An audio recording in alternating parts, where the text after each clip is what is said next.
भारत का संविधान। सोनल तेरी पूरी डांट वसूल हो जाएगी आज। ठीक, भारत का संविधान समझने से पहले ये कठिन शब्द लगता है अपन को, है ना, अपन को नहीं मालूम कि ये क्या चीज है। इसको समझने से पहले अपनी थोड़ी सी पिछली जिंदगी में जाओ।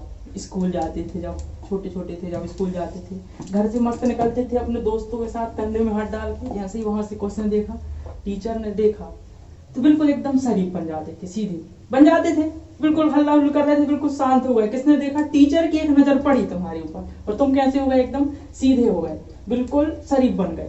अब इसमें हुआ क्या? और फिर गए तो अपनी क्लास में किसी ने बताया भी नहीं तुम्हारी क्लास कौन सी, तुम जाके वहां बैठ गए और लड़की अपनी जगह में एक तरफ पूरे के नियम से। तुमको क्या पता चला उस 1 मिनट के अंदर में? तुमको क्या ऐसी चीजें थी? और स्कूल की छुट्टी के बाद आप एक दूसरे इंसान बन गए। जब आप स्कूल में थे एक अलग इंसान थे और जब स्कूल से आए तो अलग इंसान बन गए। क्यों बन गए? क्योंकि आप स्कूल में कुछ नियमों का पालन कर रहे थे। अब देखो नियम, अगर नियम नहीं होते स्कूल में तो क्या स्कूल चल पाता? सबके नियम है वहां पर, टीचर कैसे आएंगे, स्टूडेंट कैसे आएंगे। अगर नियम नहीं होते तो स्कूल नहीं चल पाते। ठीक है, नियम के बगैर कुछ नहीं चल सकता है। आप खेल भी रहे हैं, जैसे कि फुटबॉल है, फुटबॉल में भी नियम है कि यहाँ पे करोगे तो गोल होगा, यहाँ पे करोगे तो फॉल हो जाएगा। क्रिकेट में भी नियम है कि यहाँ गई गेंद तो 6 रन, यहाँ गई 4 रन, यहाँ हो गए तो आउट, है कि नहीं नियम? और अगर हम उस चीज से नियम हटा दें तो क्या क्रिकेट में मजा आएगा? नहीं आएगा। लेकिन तुम्हें सारे नियम मालूम है, क्रिकेट के ही मालूम है, सारे नियम। अब यहाँ से ये सोचो, इन छोटी छोटी चीजों के लिए नियम इतने जरूरी हैं, तो क्या हमारे भारत देश जो इतना बड़ा है, बिना नियम के चल सकता है? चल सकता है हमारा नियम देश? नहीं चल सकता है। तो देश को चलाने के लिए भी क्या जरूरत पड़ती है? नियमों की। घर में भी हमारे कुछ नियम होते हैं। तो ऐसे इसकी शुरुआत कहाँ से होती है? पहले कोई नियम की ऐसी कोई वो थी नहीं कि कहाँ से चालू हो रहा है, कहाँ क्या है। लेकिन सबसे पहले जो हिंदू राजा थे उनके बारे में अगर देखें तो वो कैसे शासन करते थे? वैदिक संस्कृति, रामायण महाभारत, उसमें जो लिखी है कि जो चीज सही है, जो चीज गलत है, गलत है। अगर आप गलत चीज करेंगे तो राजा महाराजा लोग आपको दंड दे देंगे उसके हिसाब से। ठीक है, तो किसके हिसाब से चलती थी? रामायण और महाभारत के हिसाब से, जो भी वैदिक संस्कृति में जो नियम लिखे हैं। फिर उसके बाद मुगल आए, मुगलों ने शासन किया किससे? कुरान से, कुरान के नियम से। सभी ने नहीं, कुछ ने जो फेमस हुए, जिसको पब्लिक ने पसंद किया, अधिकतर शासकों ने किससे शासन किया? कुरान से। कुरान में भी साफ साफ लिखा है कि क्या सही है क्या गलत है, लिखा है कि नहीं? क्या गलत है क्या सही लिखा है ना? तो वहां कोई पुस्तक नहीं थी, लेकिन वो उसका फॉलो करते थे। जिसने उसका फॉलो किए तो वो फेमस हुए। ठीक है, और सबकी जनता के प्रिय बने। फिर हमारे देश में कौन आए? अंग्रेज। अंग्रेज को शासन किससे करना था? बाइबल के हिसाब से। वो बाइबल के नियमों का पालन करते तो किसका फायदा होता? जनता का। जनता खुशहाल होती। पर वो यहाँ पे खुशहाली बांटने नहीं आए थे। क्या करने आए थे? लूटने आए थे। तो उसने क्या किए? अपने खुद के नियम बनाए, जिससे क्या हो सके? लूट सके, लूटने में आसानी हो। ठीक है, तो किसने बनाए? अंग्रेजों ने। बाइबल के हिसाब से नहीं किया।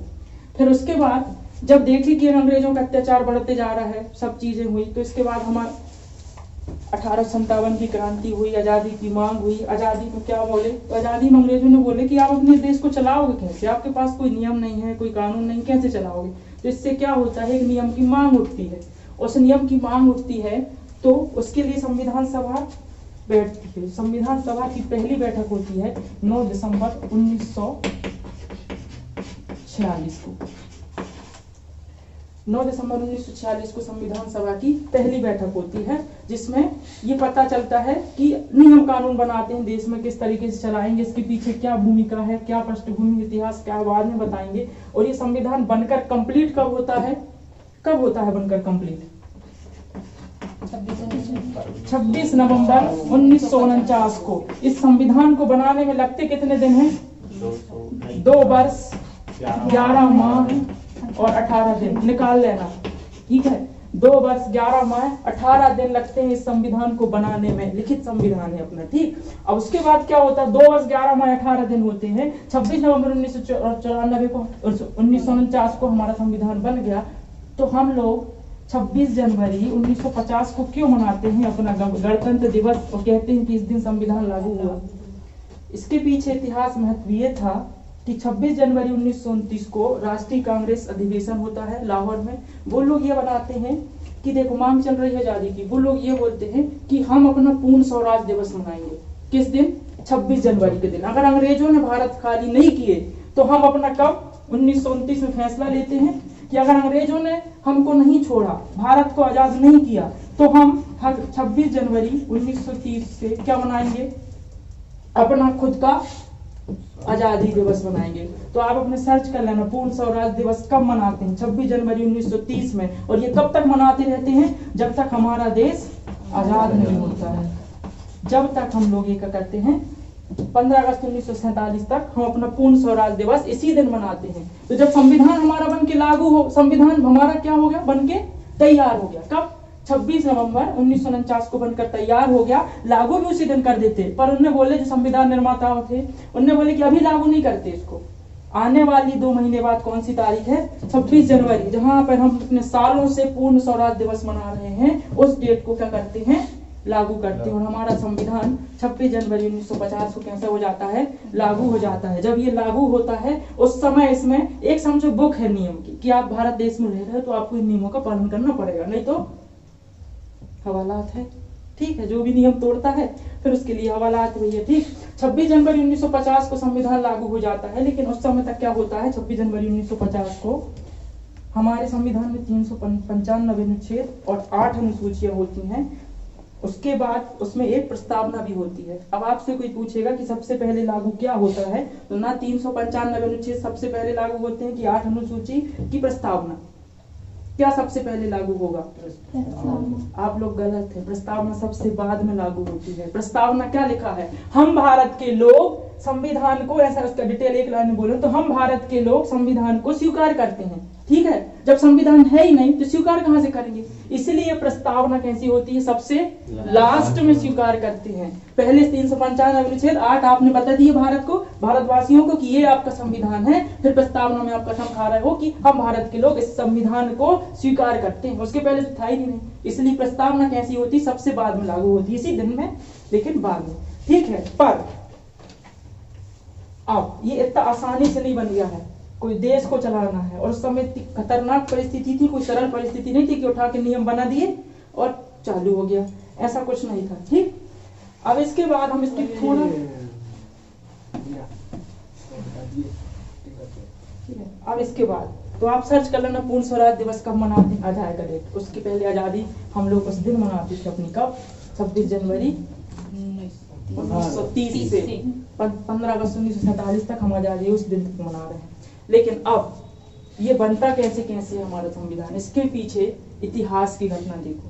1600 ईस्वी में कौन आ जाती है, ईस्ट इंडिया कंपनी की स्थापना होती है। सुना ईस्ट इंडिया कंपनी का नाम, 1600 में। ठीक है, हमारा भारत देश आजाद कब होता है, 1947 में। इन दोनों घटना के बीच में एक महत्वपूर्ण घटना होती है, कौन सी, 1857 की क्रांति।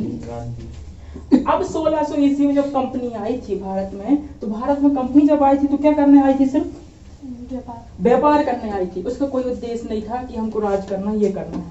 ठीक है, लेकिन समय बीतने के साथ साथ उसने क्या किया, उसको बंगाल में जीती प्लासी का युद्ध हुआ, उसके हाथ में सत्ता आई शासन की जगह में, तो उसने क्या किया, भैया अब हम तो क्या आ गए, हमको क्या करना पड़ेगा, सत्ता में आ गए, हम लोगों ने एरिया भी जीत ली, प्लासी के युद्ध के बाद बंगाल जीत लेते हैं, तो वहां की दीवानी और ये सब चीज करने के लिए, शासन करने के लिए वो लोग कौन सा एक्ट बनाते हैं, 1773 में एक एक्ट आता है,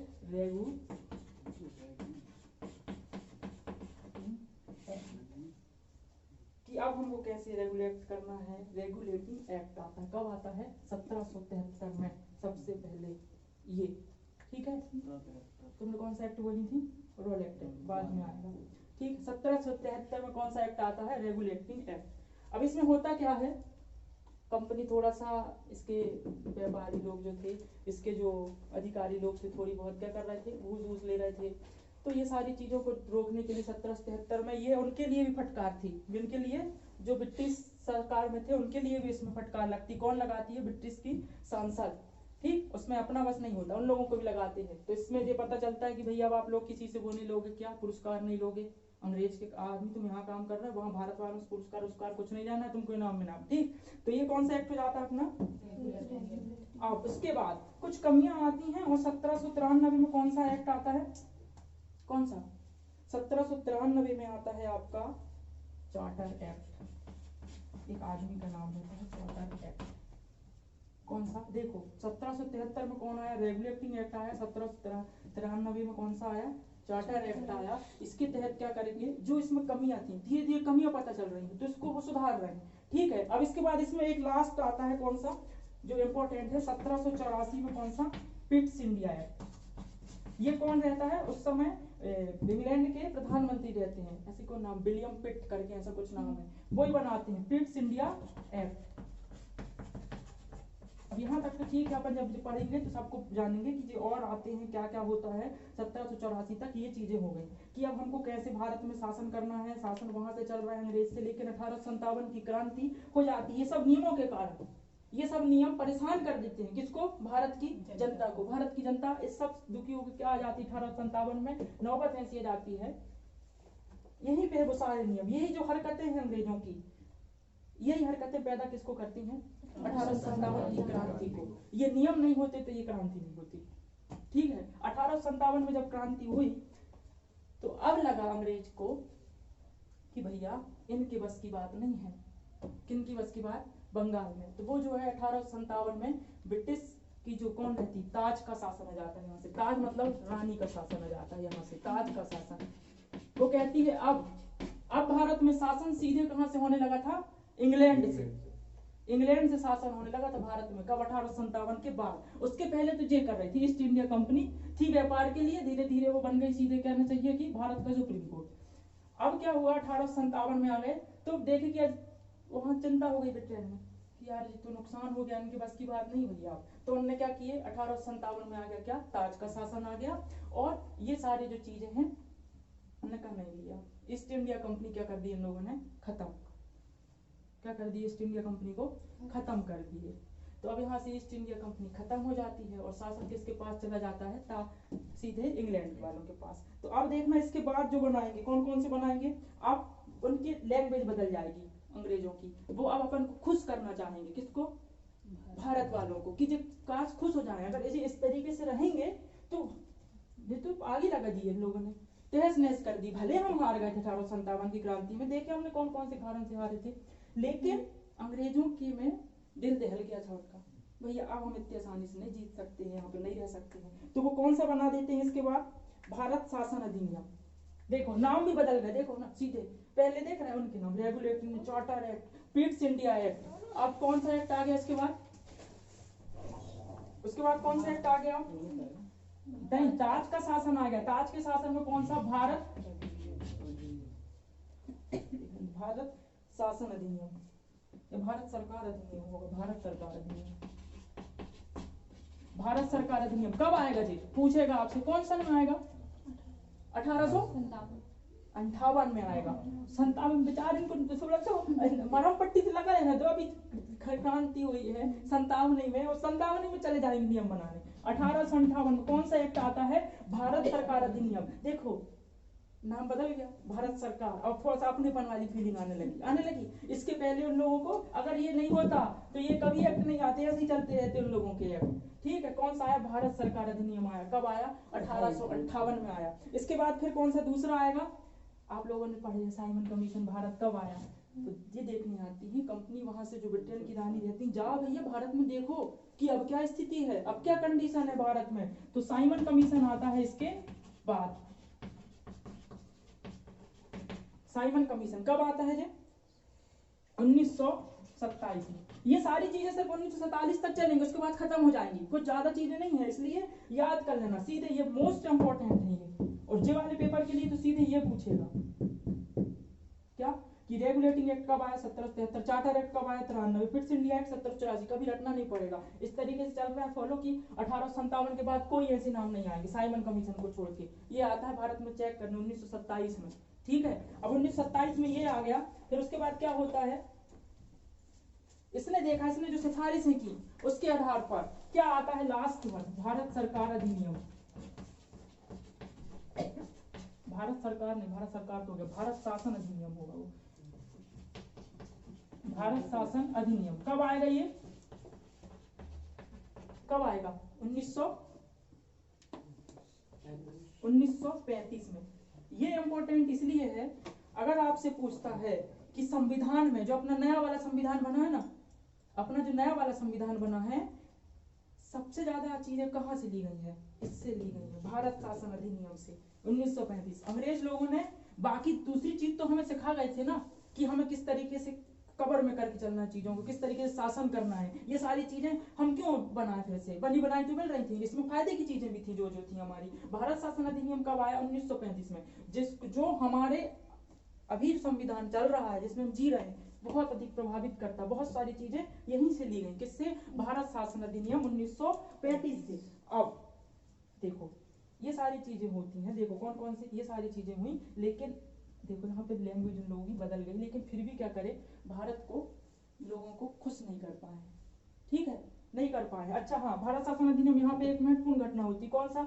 अपना रिजर्व बैंक यही स्थापित होता है। आप सर्च कर लो कि भारत का रिजर्व बैंक कब स्थापित होता है, यही होगा 1935 में। सर्च कर लो भारतीय रिजर्व बैंक की स्थापना कब हुई थी? 1935 में। यही नियम के तहत होती है, तो हम क्यों रिजर्व बैंक को मिटाएं? अच्छा तो है, ठीक है, उससे हम उपयोग कर रहे हैं, सर्च कर लेना। तो ये होगा, तो जब भी ये नियम को पढ़ेंगे तो 3 डिवाइड करके पढ़ेंगे अपन। अब तुम घर में जाके एक बार सोच के देखना, कुछ याद नहीं करना पड़ेगा। 1600, 1857, 1947, 3 घटनाएं तो महत्वपूर्ण है ना। 1600 में से ये आ गए, 1857 ये, 1947 में हम लोग आजाद हो गए। अब लास्ट वाला आता है, मतलब इसके बीच में और है, पर वो हमारे लिए अभी उतना जरूरी नहीं है। जब हम एक एक पढ़ेंगे तब समझ लेंगे उसको, सब एक दूसरे से लगे हुए हैं। अब तीसरे नंबर में आती है क्या चीज है? 1947 में एक अधिनियम आता है, जिस अधिनियम के तहत क्या करते हैं, ये अधिनियम बहुत पावरफुल होता है। 1947 में लास्ट अधिनियम आता है अंग्रेजों की तरफ से। उसी अधिनियम के तहत तो हम लोगों को आजादी देते हैं। ऐसे तो बोलेंगे नहीं कि हाँ आ भैया कल चाय पीने आते हैं, चलो वहां ठेले में 2 चपका चाय, देखो एक काम करो, कहा से हम जा रहे हैं, हमारी टिकट हो गई इंग्लैंड की, हम जा रहे हैं, तुम लोग यहाँ पर यहाँ राज करना। ठीक है, ऐसा होगा क्या? नहीं। तो आपको विधिवत रूप से हमारे हाथों में देना पड़ेगा। तो 1947 में एक अधिनियम आता, कौन सा? भारतीय स्वतंत्रता अधिनियम 1947 में आता है। इस अधिनियम की ताकत क्या थी पता है?